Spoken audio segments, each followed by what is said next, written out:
This is the third and final presentation for topic 2. In this presentation, we continue to think about the question, what is the purpose of education? In this presentation, we're going to look particularly at educational practices. So what are educational practices? It may be best to return to the definition of education before we answer that question. According to Chemis et al., education, properly speaking, is the process by which children, young people and adults are initiated into forms of understandings, modes of action and ways of relating to one another and the world that foster, respectively, individual and collective self-expression, individual and collective self-development, and that are, in these senses, orientated towards the good for each person and the good for humankind. Following this definition, education, and therefore educational practices, are made up of forms of understandings, sayings, modes of action, doings, and ways of relating to one another in the world. Relatings. We call these the elements of the practice. The project of a practice encompasses the intention or aim that motivates the practice, the actions, which are the interconnected sayings, doings and relatings undertaken in the conduct of the practice, and the ends the actor aims to achieve through the practice. The project of a practice is what people say when they answer the question, what are you doing, when they're engaged in the practice.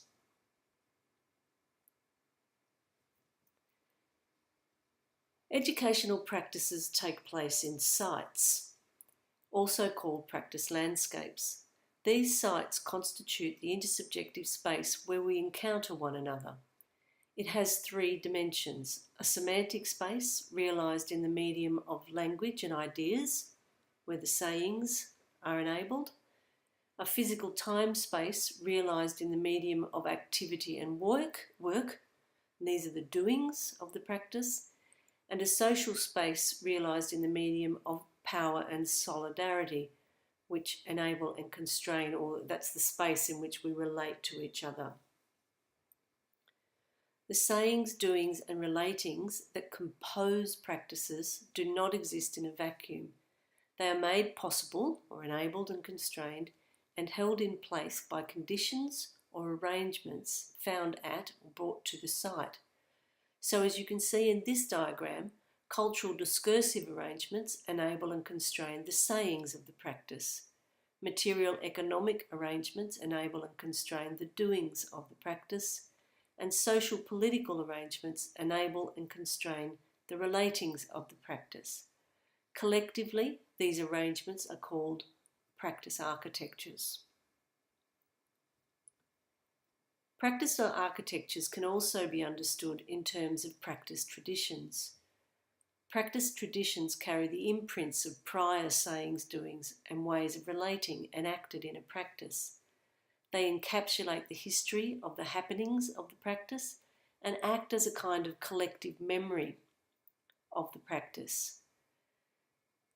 Practice traditions are invoked in a workplace when people refer to the way things have always been done around here.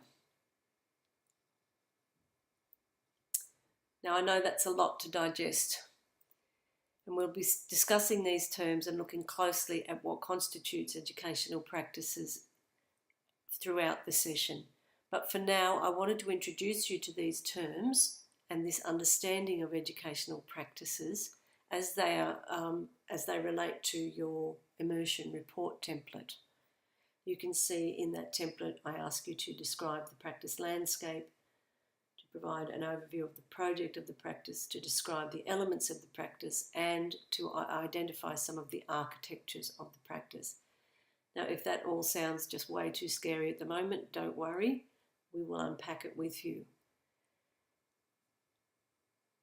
So finally, thinking about your immersion experience and what we've just described about what constitutes educational practices, you'll need to consider whether or how a practice that has a training or a technical orientation, like the one shown in this image, incorporates practical and critical actions too. To achieve this, you'll need to move your thinking about the practice beyond a description of the technical, the training exercise, to contemplate broader implications associated with the practice and the arrangements holding them in place. For instance, how does the practice help to form and develop individuals and society? More about this in your tutes. Okay, well that brings us to the end of topic 2. Be sure to take notes as you work through the learning site and ask questions during your tute to make sure you're on the right track.